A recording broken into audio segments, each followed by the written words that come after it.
The Senate chamber was tense. The kind of silence that crackles before a storm had settled over the room. Cameras were rolling. The gallery was packed. On one side, Senator Lindsey Graham was red-faced, gripping the edge of his desk like a man holding back a dam of fury. On the other, Representative Jasmine Crockett sat stone-still, her posture calm, her eyes sharp. They were there to discuss a federal oversight proposal aimed at ensuring transparency in state-level investigations involving civil rights violations. A topic Graham believed was government overreach. Crockett, on the other hand, saw it as long overdue accountability. It started with a heated exchange over constitutional authority. Graham interrupted her once. Then again. By the third time, his voice had already risen to a near shout. This is a federal power grab, Representative. You're trying to police the states like they're your backyard. Crockett didn't flinch. She reached for her mic slowly, her hands as steady as her gaze. Senator Graham, she began, her tone smooth as steel, if protecting the Constitution makes you this angry, maybe you've forgotten who it was written for. The chamber murmured. Graham's face twitched, but he kept going. And this time, he didn't hold back. Don't lecture me on the Constitution, he snapped, voice shaking with frustration. I've defended it longer than you've been here. You weren't even, he stopped himself. But everyone heard the tone behind what he wasn't saying. Crockett leaned forward, not blinking once. And yet, with all your experience, Senator, you're still terrified of equal protection being enforced. Gasps. Silence. Then, a slow ripple of reaction across the room. Graham was seething. He clenched his jaw so tight you could see the tension ripple down his neck. For a split second, it looked like he might snap back again, but Crockett didn't give him the chance. She calmly adjusted the microphone, tucked a loose strand of hair behind her ear, and continued, "You keep calling it a power grab, Senator. I call it doing our jobs. Because when states fail to protect the most basic rights of their citizens, it's not just a local issue anymore. It's a national stain." Graham shot up from his chair, voice echoing through the chamber. "You're accusing states, my state, of being corrupt? You don't know the first thing about South Carolina." Now the tension was electric. Crockett stayed seated. Unbothered. Unshaken. She looked him straight in the eye. "I know what happens when no one watches the watchers," she said. "And I've read enough headlines out of your state to know the math doesn't lie." A low murmur rolled across the room like thunder. The senators seated behind Graham leaned forward, unsure if they should intervene. A few aides whispered nervously on the sidelines. But Crockett wasn't done. "You're yelling because you think volume equals conviction," she added, voice low but razor-sharp. "But all I hear is fear, fear that accountability is finally catching up." Graham looked like he'd been slapped. Not physically. Worse. Publicly. The camera zoomed in just enough to catch his twitching eye and trembling lip. For a moment, the entire chamber held its breath. Senator Graham didn't sit back down. He stood frozen, his hands still gripping the podium, knuckles pale. His lips parted slightly, as if trying to form a rebuttal, but the words just wouldn't come. Representative Crockett remained poised. The contrast between them couldn't be more stark, one man unraveling in real time, and one woman owning the silence. Senator Booker shifted in his seat. Senator Warren leaned in. Even C-SPAN's normally flat feed seemed more alive than usual. Finally, Graham snapped, "You think this is funny?" he barked, voice cracking. "You come in here with your prepared soundbites and smug smirks, but you're not solving anything. You're grandstanding." Crockett tilted her head slightly. Not a smirk. Not even a smile. Just cool, deliberate confidence. "No, Senator. If I wanted a performance, I'd bring popcorn to your next press conference. I'm here for results." The gallery reacted, audible now. Some stifled laughter, others gasped outright. Graham's face turned crimson. "You're disrespecting this chamber," he shouted. Crockett slowly stood from her chair. Not in rage. Not even in rebuttal. Just standing, composed, letting the weight of the moment land exactly where it needed to. "No, Senator," she said clearly. "What disrespects this chamber is pretending outrage is the same as leadership. What disrespects this chamber is choosing comfort over courage." Dead silence. Even Graham's own party allies avoided eye contact. And for the first time that day, he sat down. The silence that followed was deafening. Graham's chair creaked slightly as he finally sat, but his usual swagger was gone. The fury that had fueled his tirade had burned out, leaving only the uncomfortable stillness of a man who had just been publicly dismantled. Representative Crockett remained standing. She glanced around the chamber, slowly, deliberately, not with arrogance, but with the calm certainty of someone who knew the facts were on her side. "Let's get back to the substance," she said, her voice crisp. "We're talking about federal oversight when states fail to hold law enforcement accountable. Not politics. Not party lines. Just the truth." She turned toward the gallery, where several families affected by wrongful prosecutions and police violence had quietly gathered. Her voice softened, but somehow carried even more weight. When people bury their loved ones and never see justice, they don't care about partisan outrage. They care about someone finally doing something. Cameras zoomed in again. Not for drama, but because it was clear, the moment was bigger than just a debate. Graham shifted uncomfortably in his seat. Senator Hawley avoided eye contact. A staffer from Graham's office whispered something and slid him a note. He didn't even look at it. Crockett turned back to the panel. "So if the real issue here is fear that oversight will expose failure," she said, locking eyes with Graham, "then maybe the outrage isn't with the policy, maybe it's with the mirror." The room didn't erupt. It didn't need to. Because everyone knew, the damage was done. The tension in the chamber had shifted. No longer a volatile standoff, now it was something else entirely. A quiet reckoning.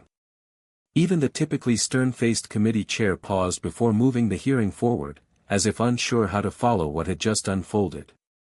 Lindsey Graham stared straight ahead. His lips pressed into a tight line, eyes unfocused, not on Crockett, not on anyone. Just locked somewhere in the middle distance where pride and reality collide. Jasmine Crockett calmly returned to her seat, adjusted her nameplate, and opened a folder filled with highlighted documents. The quiet rustle of her papers was the only sound in the room. The chair cleared his throat awkwardly. Thank you, Representative Crockett. That was, noted. We'll now move to the next question, but another voice cut in. A fellow senator, this time from the opposite side of the aisle, one who had rarely broken ranks. "Before we move on," he said slowly, "I just want to acknowledge what Representative Crockett brought to the table today. Whether we agree on every point or not, facts do matter. And we shouldn't be afraid of accountability." Graham blinked. That was supposed to be his ally. His backup. Instead, Crockett's words had shaken something loose. C-SPAN's feed lit up online, hashtags exploded, hashtag Crockett clapback, hashtag Senate showdown, hashtag facts over fury. Social media was ablaze. Clips of her speech were already circulating, edited into montages, accompanied by captions like, "When calm power meets uncontrolled ego." She didn't raise her voice, she raised the bar. Graham knew it. The world had watched. And he had lost. Back in her seat, Jasmine Crockett said nothing. She didn't need to. The chamber was still humming with the aftershock of what had just happened. Reporters outside were already lining up for statements. Phones buzzed silently under the desks of aides. Even veteran senators looked rattled. But Crockett? She calmly jotted a note in the margin of her folder. Across the aisle, Graham finally leaned toward his aide, whispering something terse. The aide nodded and scrambled out the side door, likely damage control already in motion. Meanwhile, the hearing resumed, but the energy was irrevocably changed. Each senator that followed seemed more measured. Less dramatic. Theatrics had already been torched to the ground, and no one wanted to be the next target of Crockett's unflinching logic. At one point, a younger senator made an attempt to pivot the conversation back in Graham's favor. Let's not turn this into a personal attack. This is about protecting our communities without undermining state authority.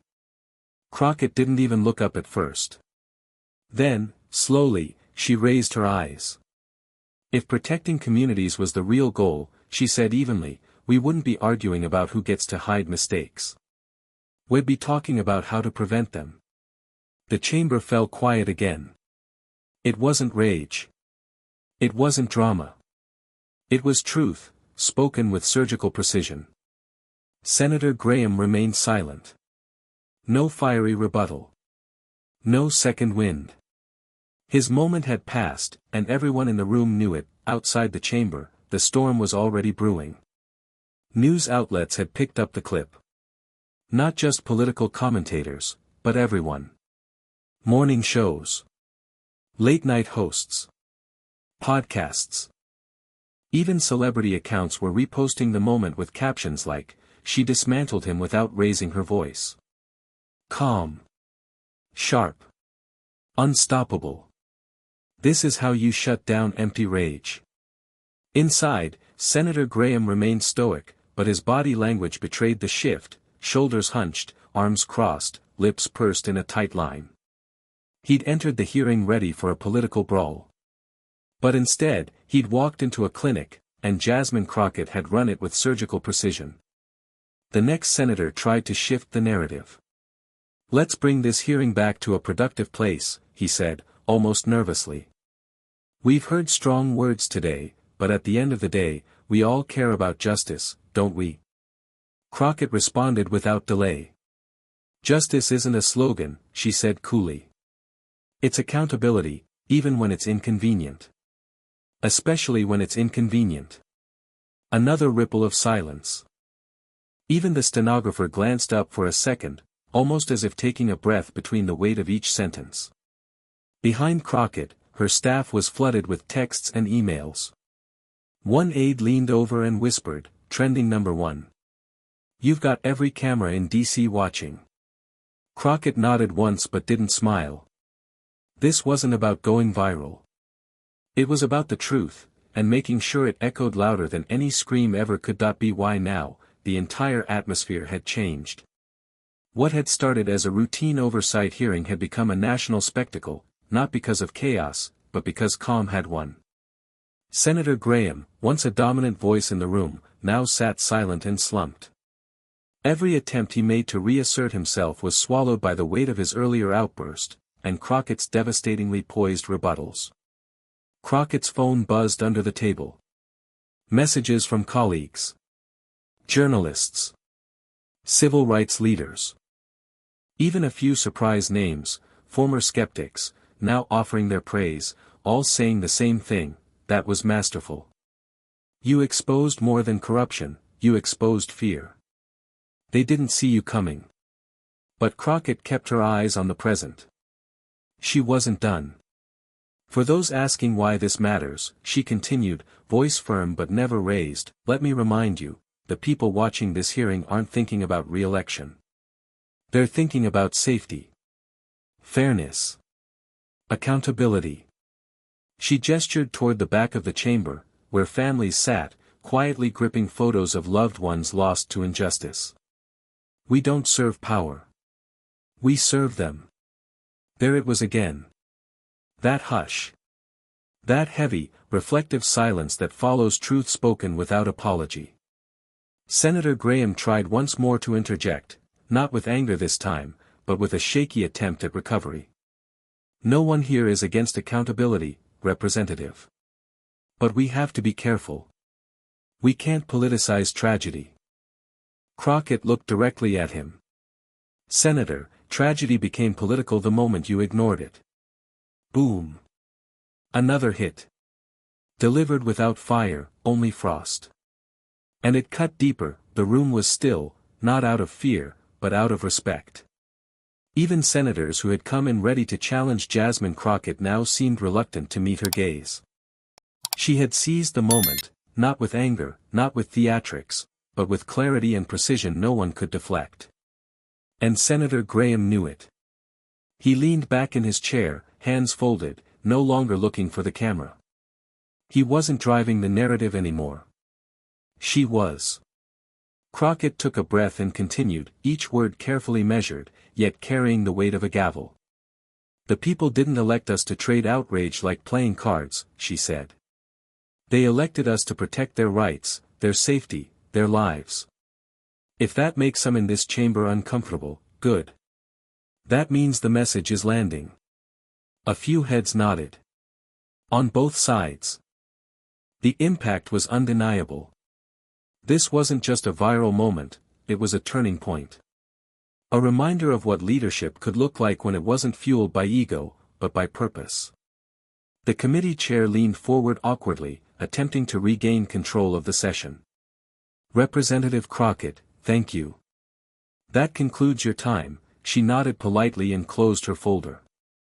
But just before yielding the mic, she added one final line, not to Graham, not to the chair, but to the public. You can yell all you want, she said. But history never remembers the noise, only the ones who stood their ground when it mattered. Then she sat down. And the entire room stood still. It was the kind of moment that reshaped reputations in real time. As Jasmine Crockett sat back down, the silence stretched, not out of awkwardness, but awe. Her final words echoed like they were etched into the marble walls of the chamber itself. Even the chair seemed momentarily lost, flipping through notes that suddenly felt irrelevant. The rest of the agenda might as well have been blank pages. Nothing else that day would top what had just unfolded. Senator Graham didn't speak again. Not because he wasn't allowed, but because he had nothing left to say. What could he offer in return? Another shout? A stammered defense? No, the country had already made up its mind. The viral clips weren't waiting. They were already dissected, reposted, captioned, looped. She froze him with facts. Anger lost. Grace won. That wasn't just a comeback, that was a collapse. Outside the Senate, reporters flooded the hallway. Microphones pointed in every direction, but all eyes were searching for one person. Crockett finally emerged, flanked by staff.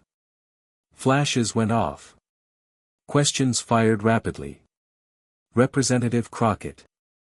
Did you anticipate that exchange with Senator Graham? Was this a strategic takedown? What do you say to critics who say you embarrassed the chamber? She paused. Turned to the cameras. And simply said, I didn't come here to embarrass anyone. I came here to remind them who they work for. Then she walked away. No grin. No strut. Just a quiet confidence that screamed louder than Graham ever could. Be why the end of the day, headlines had already taken over the internet. Crockett silences Senate chaos with a masterclass in calm power. Lindsey Graham loses it. Jasmine Crockett doesn't blink. The moment the Senate fell silent, cable news channels looped the footage on repeat. Analysts argued over what it meant for future hearings. But the consensus was clear. Crockett didn't just win the exchange, she redefined it. Back in her office, Jasmine Crockett sat quietly, away from the noise. Her staff was buzzing, phones ringing, inboxes full. Allies calling. Even a few longtime critics sending texts that began with, I may not agree with you, but she wasn't celebrating. Instead, she was reviewing her notes. Preparing for the next hearing. Because for her, this wasn't about one viral moment, it was about momentum. About building something that outlasted applause. Meanwhile, Graham's office released a short, carefully worded statement. Senator Graham remains committed to protecting state rights and looks forward to continued discussions on oversight reform. It was short. Sanitized. And utterly hollow compared to what the public had just witnessed. In the days that followed, polls would shift. Crockett's approval soared. Clips from the hearing were taught in college debate classes. Quoted on the House floor. And replayed during cable news roundtables with captions like, "This wasn't just a debate. It was a reckoning." But for Crockett, the real victory wasn't the attention. It was knowing that, even in the face of rage, the truth had landed, and it had landed hard. The next week, the Senate reconvened for another session, but the tone was noticeably different. Gone were the raised voices, the performative outrage. Everyone was walking a little more cautiously. Words were chosen more carefully. No one wanted to be the next headline. No one wanted to be the next Graham. And as for Lindsey Graham, he spoke that day, but only briefly. Measured. Reserved. The fire and brimstone persona he had carried into the last hearing had been extinguished, not by scandal, but by a calm, unshakable truth spoken across the aisle. Jasmine Crockett, meanwhile, walked into the chamber with the same steady stride. No entourage. No theatrics. Just a folder in hand, and a reputation that now preceded her, not as a disruptor, but as a force. One colleague whispered as she passed, "There goes the woman who made the Senate blink." In the weeks that followed, legislation she'd been pushing gained unexpected traction. Senators who once ignored her now requested meetings. Her voice, once underestimated, was now impossible to ignore. But Crockett didn't change. Because this was never about spotlight. It was about service. The final headline that week summed it up best: when he screamed, she stayed silent, and still won. And she did, not by overpowering, but by outlasting. Not by raising her voice, but by raising the bar.